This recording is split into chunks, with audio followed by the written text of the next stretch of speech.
Hello दोस्तों, welcome to my YouTube channel. आज हम आपको एक सस्पेंस भरी कहानी सुनाने जा रहे हैं। 20 साल बाद जब माँ का खुला संदूक तो तीनों बेटों का मुंह फटा रह गया। मालती देवी 75 साल की हो गई है। मालती देवी के 3 पुत्र हैं। मालती देवी के पति का देहांत तब हो गया जब वो 55 वर्ष की थी। मालती जी एक छोटे से पुराने घर में रहती हैं, जिसको उनके पति ने ही बनवाया था। तीनों बेटे उनके साथ तो नहीं रहते, लेकिन ऐसा एक भी दिन नहीं रहता जब वो उनसे मिलने या उनकी सेवा करने नहीं आते हों। तीनों की पत्नियां भी दिन में आती हैं, यानी यूं ही समझ लीजिए कि उनका घर कभी खाली नहीं रहता। कोई न कोई वहाँ उनकी सेवा चाकरी में लगा ही रहता है। 3 बेटों ने अलग अलग अपना घर बना रखा है। सबकी अपनी पर्सनल लाइफ है और परेशानियां भी हैं। आदमी चाहे कितना भी बड़ा बन जाए, उनकी परेशानियां कम ही नहीं होती। अमीर से अमीर इंसान को भी यह परेशानी होती है कि वो अमीर कैसे बना रहे। तीनों बेटों ने कई बार जिद भी की कि माँ उनके साथ जाकर रहे, लेकिन उन्होंने कहा कि वो यहीं रहेंगी, उसी घर में। उन्हें और कहीं चैन नहीं आता। आप ऐसा बिल्कुल मत सोचिएगा कि ये 3 बेटे बड़े सुपुत्र हैं। यह इसलिए अपनी माँ की सेवा में लगे रहते हैं क्योंकि वजह कुछ और ही है। ये 3 बेटों को उनसे ज़्यादा प्यार या लगाव की असली वजह कुछ और नहीं, उनका बड़ा संदूक है। एक बड़ा लकड़ी का संदूक जिस पर ताला लगा है। यह संदूक इनके जीवन में बहुत अहम भूमिका रखता है। इस संदूक के अंदर क्या है और कितना है, ना तो इन तीनों बेटों को पता है और ना ही इनकी पत्नियों को। बस जब से पिताजी गए हैं, माता जी को इस संदूक की रक्षा करते देखा है, इसलिए इन सभी को अपने अपने अनुमान लगा रखे हैं। ना ही अनुमान, बल्कि इन्होंने तो एक ऐसा आस लगा रखा है कि इस संदूक के खुलते ही यह क्या क्या करने वाले हैं। मालती जी उस संदूक को छोड़कर कभी नहीं जाती। कभी जाती भी हैं तो अपने कमरे में बड़ा सा ताला लगाकर ही बाहर निकलती हैं। वो सिर्फ थोड़ी देर में ही वापस आ जाती हैं। 3 बेटों और उनकी पत्नी की उस संदूक पर नज़र न जाने कब से है। सबने अपनी तरफ से अपनी अपनी कोशिश भी करके देख ली माँ को अपने साथ अपने घर ले जाने की, ताकि माँ के साथ उनका संदूक भी वहाँ से हिल सके। और फिर जाहिर सी बात है, जिसके घर में माँ रहेगी उसका संदूक होगा। लेकिन सभी एक दूसरे की काट करते रहते हैं। इसकी कृपा है कि माँ के आगे पीछे माँ जी करके सारे बेटे और उनकी बहुएं भी चक्कर लगाती रहती हैं। लेकिन मालती जी भी भली भांति अपने बेटों को समझती हैं। वो जानती हैं कि उनकी इतनी सेवा क्यों हो रही है। उनकी सेवा उनके संदूक के कारण हो रही है।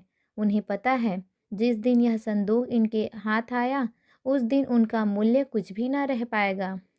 तीनों भाइयों और उनकी पत्नियों में यह बातें हैं कि माँ के पास सिर्फ उनका ही सोना नहीं, बल्कि उनकी सास का भी सोना है, इसी संदूक में है। माँ इसलिए इस संदूक को इतनी हिफाजत से रखती हैं। सभी अपनी अपनी कहानियाँ बनाकर बैठे हैं। किसी का दावा है कि उन्होंने संदूक को एक बार उठाकर देखा है, वो बहुत भारी है। माँ के कमरे में इन बहुओं ने कई बार सफाई के बहाने संदूक के पास जाने की कोशिश की, लेकिन माँ जी ने उन्हें बार बार टोका और कहा कि इस संदूक से अभी दूर रहो। समय आने पर इस संदूक में क्या है तुम्हें अपने आप ही पता चल जाएगा। आखिर माँ की बात कौन टालता है, और वो भी अभी तो कोई भी नहीं टालेगा। बस उस समय के इंतज़ार में यह सब माँ का अच्छा बेटा और अच्छी बहू बनने की कोशिश कर रहे हैं। रात में कोई ना कोई माँ के घर ज़रूर रुकता है, लेकिन माँ जी उसे अपने कमरे में सोने नहीं देती थी। इस तरह मालती जी ने इस संदूक के सहारे 21 साल निकाल दिए। एक दिन माँ जी की तबीयत बिगड़ गई थी। अक्सर जब तबीयत बिगड़ जाया करती थी, तब उनके बेटे उन्हें अस्पताल ले जाने को कहते थे, लेकिन उसके लिए भी राज़ी नहीं होती थी मालती जी। वो कहती थी कि डॉक्टर को यहीं बुलवा लो। उनके बेटे ऐसा ही करते थे। लेकिन इस बार जब उनकी तबीयत खराब हुई, तो डॉक्टर ने कहा कि उन्हें अस्पताल में एडमिट करना होगा, वरना उनकी हालत ख़राब हो सकती है। और फिर उम्र भी बढ़ती जा रही है। आखिर कब तक यह शरीर साथ देगा? डॉक्टर के यह जवाब देने पर तीनों भाइयों को दुख से ज़्यादा उत्साह दिखाई दिया। उनकी पत्नियों की आंखों की चमक साफ दिखाई दे रही थी। मालती ने उन्हें कमरे के बाहर खुशफुस करते हुए सुना।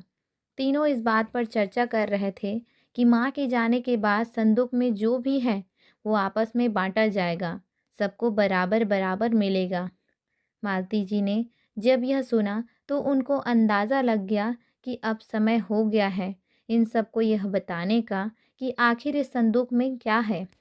उन्होंने आवाज़ लगाकर अपने तीनों बेटों और बहुओं को अंदर बुलवाया।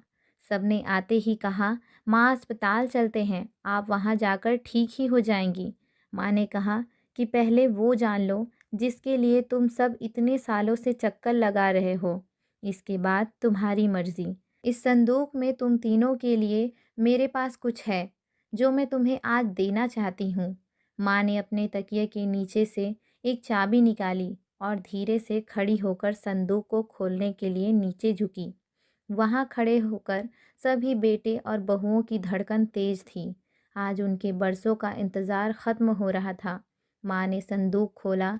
संदूक में 3 अलग-अलग कपड़ों में लपेटकर कुछ रखा हुआ था। सबकी आंखें बड़ी आश्चर्य से के साथ संदूक की ओर ही थीं। माँ ने कपड़े में लपेटा हुआ सामान उठाकर उनको दिखाते हुए कहा, इसमें से एक एक सामान उठा लो। तीनों बेटों ने एक एक सामान उठा लिया और उसे खोल कर देखा। कपड़ा खुलते ही कमरे में मौजूद हर एक इंसान का मुंह फटा का फटा रह गया। उन कपड़ों में से निकला एक भारी पत्थर। तीनों के हाथों में एक एक पत्थर था। यह क्या माँ, इतने दिनों से तुम इन पत्थरों को संभाल कर रखी हुई थी और हमें बेवकूफ़ बना रही थी। हमने सोचा तुमने गहने संभाल कर रखे हुए हैं। माँ ने कहा, मैंने तुम्हें कब बेवकूफ़ बनाया? और गहने तो थे, बहुत थे, लेकिन कब? किसके लिए?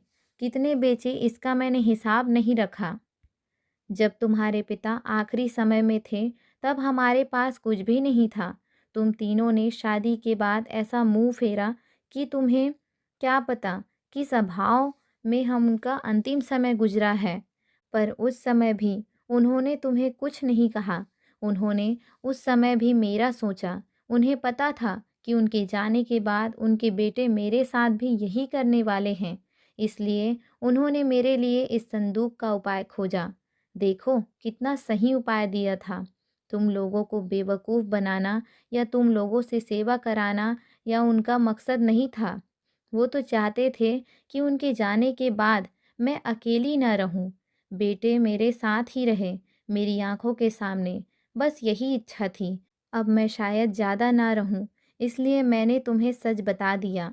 सभी बेटे बहू अब कमरे से बड़बड़ाते हुए और गुस्से से निकले। करीब 1 घंटे तक माँ के कमरे के बाहर ही सब एक दूसरे पर अपना गुस्सा निकाल रहे थे।